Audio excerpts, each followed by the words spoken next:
Hello everyone, my name is Mike and this is the Bored Cyborg. Today is Valentine's Day. A day to love and laugh and share with your significant— I'm so lonely! Slashers. There are a plethora of them. Some are good, some are bad, and some contain more shit than a septic tank. Growing up in the 90s, I lived through the resurgence of the slasher film. The flame of the slasher was reduced to a flicker when the 90s hit, as audiences seemed to be burnt out by the glut of them during the previous decade. It honestly feels like every other horror film in the 80s was a slasher, but I'm not complaining. When the mid-90s came along, a guy named Wes Craven decided to single-handedly reinvigorate the slasher film, a genre which he helped establish. And in '96, he did so remarkably with a little film called Scream. The film was a sensation, and I remember my parents renting it, and we all sat around the TV on a bright sunny afternoon and watched it. I'm lucky and extremely grateful that my parents allowed me to watch things like this at such a young age, but a lot of these films scarred me for life. And in the case of Scream, I will never again look at a field goal post the same way. Or Happy Days, for that matter. Hey, I'm dead. A lot of the violent, edgy films I grew up with, they introduced to me and watched with me. I suppose they figured he may as well watch them with us as opposed to watching them himself, which is something I did anyway. Ha, Mom and Dad! Fooled ya! Ironically, they were fine with the blood and gore, but anytime a titty popped out on screen, my mother would reactively blurt out these strange ape-like noises of urgency, eventually finding the words to tell me to cover my eyes. Cover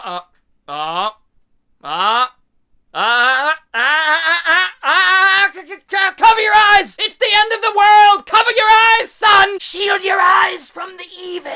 Either that or she'd throw the nearest blanket over my head and instruct me not to look. But being the sly devil I was as a kid, I'd sneakily shift the blanket around to find a small hole just big enough to see some skin. Then the blanket would usually shift once more near my nether region, because I had a boner, which made it extremely awkward sitting in the same room as my parents. Then, after Scream, I Know What You Did Last Summer came out, and I was hooked.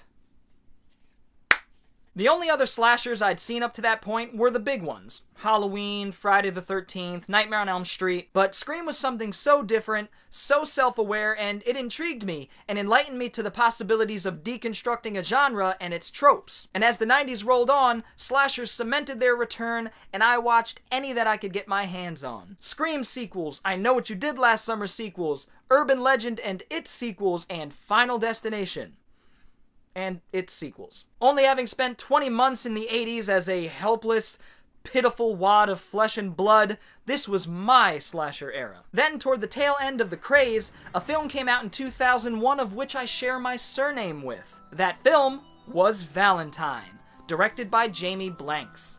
The film came out a few years after Urban Legend, which Blanks also directed, to greater success financially, critically, and personally. When it hit our local video store, naturally, the Valentine family had to check out Valentine. So we rented it, watched it, and I loved it. Certain specific imagery really stuck with me in the following years, and in my early 20s I decided to pick up the DVD and give it another go. Watching it then, I thought it held up okay, but it definitely lost some of its impact since I was now older and more mature. So, how does the film hold up nearly 20 years after its release for a 30-year-old guy that's seen thousands of films since? Like an elephant with spaghetti for legs. In terms of its story, it's so lackluster and uninspired and cliche and daft. Valentine follows a group of cookie-cutter female characters who in middle school were cruel to a lonely, buck-toothed boy during the school dance. They dismissed him for being ugly and nerdy, but one of the girls, Dorothy, the fat one, was lonely herself and decided to intensely make out with him. This was jarring, since all he asked for was a dance. Do you want to dance with me? I suppose she mistook dance for tongue-fuck each other's throats under the bleachers. So, they're having a grand old time fondling each other's food shoots when a rad group of super cool bro-bras discover them and begin berating her for sucking the kid's face off. Then she switches on conniving bitch mode and claims that the boy was assaulting her. Perv attack you? Yeah, Jeremy attacked me. He attacked me. The entire intro sequence is obviously ripped from the finale of De Palma's classic. The film definitely juggles similar concepts, but it juggles them with its hands tied behind its back and they just end up on the floor stagnant. We flash forward 13 years and the girls have transformed into young women, which is arguable. The most cliche-addled, stereotypical female slasher characters are reintroduced. In fact, the characters are so stereotypical that Dorothy literally categorizes them during a cringeworthy monologue. Oh, come on, Kate! You've always been the popular one, and Shelley was always the brainy one, and Lily was the fun one, and Paige was the sexy one, and I was the big, fat one. Thank you, Dorothy. I really needed that clarification. Up to that point, I'd been drawing a diagram to help keep track. The story picks up with Katherine Heigl's character, who essentially serves the same function as Drew Barrymore's in Scream. She's the killer's first victim and the catalyst for the rest of the film's events. Heigl was gaining popularity at the time for her role in Roswell, and she's in the film for about as long as Barrymore is in Scream. The scene is set up and paced similarly to the opening sequence in Scream, but it lacks the thick atmosphere and the arresting suspense of its superior predecessor. Then the cast of Dawson's Creek from an alternate dimension pathetically look for love, and instead end up being penetrated by various sharp objects. What follows is a typical by-the-numbers slasher narrative with obvious red herrings and very few surprises, save for a great final shot. Most disappointingly, it doesn't even attempt to break new ground. Its hands are so greased up that it can't even grasp the sledgehammer. A plot device that I do like and wish they used more were the Valentine's Day cards that were sent to the first few victims. They're well designed and macabre, with simple animations foreshadowing the way in which their respective characters will meet their demise. It's a clever spin on the idea from I Know What You Did Last Summer, where the characters receive ominous notes from the killer. But then the idea is left out in the cold to wither and die. I call that idea abuse. The cast worked together well enough considering the awfully average script and the diarrhea dialogue. And yesterday I noticed that my underwear was missing. Oh yeah, don't worry about that, that was me. But I like to try them on, you know? It makes me feel free. Tap into my, feminine side. Believe it or not, the highlights include Denise Richards as Paige, the sexy one who feels right at home in a role like this coming off of Wild Things. I actually don't mind her here, since the consistent dryness in her delivery actually fits the tone of the film and her character well. Detective Vaughn, please remove your hand from my thigh. Then there's Marley Shelton as Kate, the final girl, who is probably the best actress in the film, and she's also unbearably cute. Hi, Marley. My name's Mike. And finally, David Boreanaz's character, Adam, who plays the recovering alcoholic boyfriend of Kate. He definitely gives the best performance in the film, and he's really the only character that gets any sort of depth. Kate, there you are. You know, I've been looking all over for you. There's a funny nod I noticed this watch where Kate says to Dorothy, "He's no angel," in reference to David Boreanaz's character Adam. If you grew up in the 90s, then you likely picked up on the fact that Boreanaz rose to fame for playing Angel in Buffy the Vampire Slayer, which eventually got its own spin-off show called Angel, in which he plays Angel. I thought it was a funny little in-joke, but the writing is so uninterestingly assish that I highly doubt that the writers wrote that line consciously. To summarize, all of the characters, save for Adam, are insufferably shallow and one-dimensional. And with all that glowing praise, I have to admit that I was never bored and I still somehow enjoy the film. Maybe it's nostalgia. It's probably nostalgia. Maybe it's the fact that I think the film is decently paced, or maybe I'm just a fool for love. Most likely the former, but I do think the film is entertaining enough to hold one's attention, albeit tenuously. It teeters on so bad it's good territory, but never face plants into that distinction, which may be to its detriment. And what about the technical side? It's just average.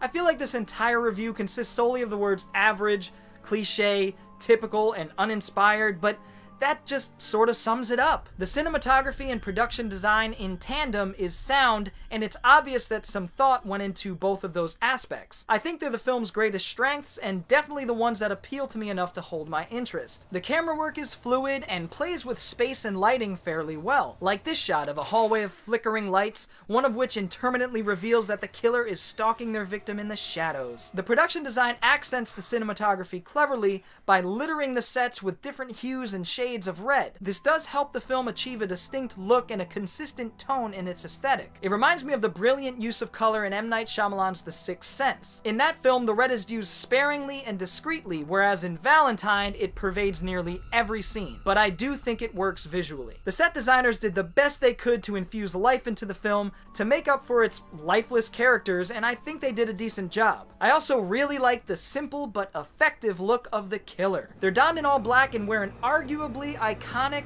Cupid mask, but of course their base weapon of choice transcends cliche. Ready for this? It's a knife. Luckily, as the film progresses, the killer does switch it up with really inventive weapons like an axe, glass, and a clothes iron. Whoa! Sorry, the ingenuity is overwhelming. There is, however, one clever kill, and it's where the Cupid killer uses a bow and arrow to strike one of his victims down.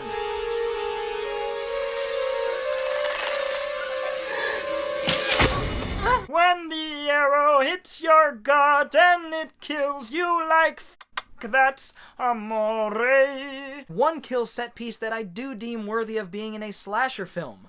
I just wish it was a better one. It's toward the end where the killer first traps their victim in a hot tub, then drills the transparent cover with a giant corded power drill that was conveniently by the hot tub. Then once the drill pierces her, he lifts the cover and throws it in with her.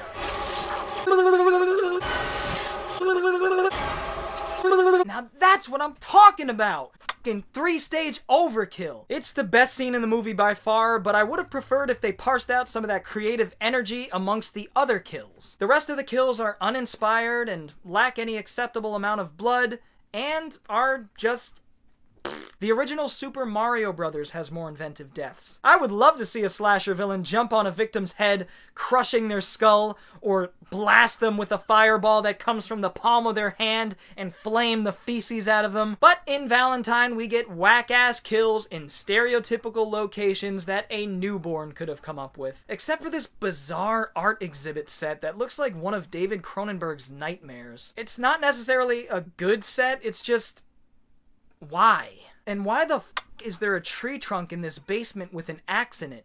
Did they build the house around the tree trunk? Did they build the house, break the floor of the basement, plant a tree, then cut it down once it grew? Did Paul Bunyan take up residence down there? Oh, I think I figured it out. It's a plot contrivance. My main issue with the film is that it feels like an 80s slasher and not necessarily in a good way. Instead of paying homage or deconstructing, it ends up emulating the formula and narrative structure of the slashers that introduced the cliches in which Valentine bathes. If Valentine was a dog and stereotypes and cliches were fleas, the film would be infested. And it really wouldn't have hurt if the director didn't shy away from blood and gore in the film, which is something he also did in Urban Legend. It definitely was a conscious decision to imply more than show, and in my honest opinion, an erroneous conscious decision. Sick rhymes. And in my honest opinion, in the right hands, implication could be even more disturbing as showing, but in the wrong hands, it just comes across as lazy and unaffecting. It's a Valentine's Day themed slasher film. It should have flowed a river of blood. And it could have used more tits, damn it. Especially since my mom's not around to throw a blanket over my head. If you're gonna make a film that emulates slashers of old, at least have plenty of those two things like the films it emulates did. If Valentine came out in the 80s, I think it would be much better received today, and more people would remember it. But coming out at the end of the resurgence of the slasher craze, it just gets lost in the fray. I am being hard on the film, but I do still enjoy it for what it is. Once I force myself to forget the era this was released in, which is nigh impossible due to the early 2000s as soundtrack, I do find myself enjoying it a bit more. The film exemplifies averageness, but sometimes averageness suffices. I am conscious of the fact that if it wasn't for the tender titty touch of nostalgia, that this film would be worth forgetting. But for me, it's impossible to forget. Mostly because we share names. I'll continue to watch it, maybe once a decade or so, and it'll always remind me of those formative years of watching young girls get their throats slit and their entrails excised. Thanks, parents.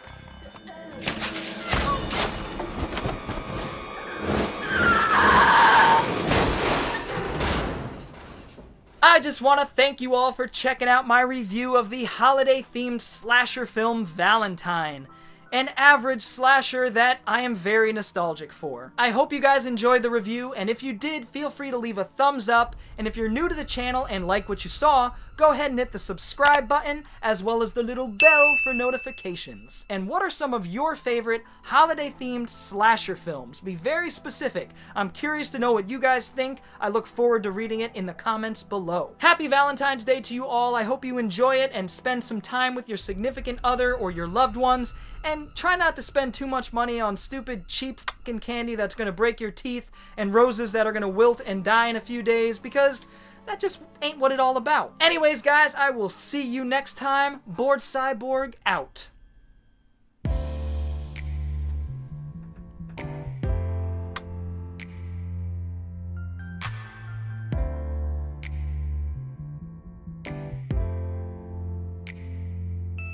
I'm gonna go watch a better Valentine's Day themed slasher and bask in my loneliness.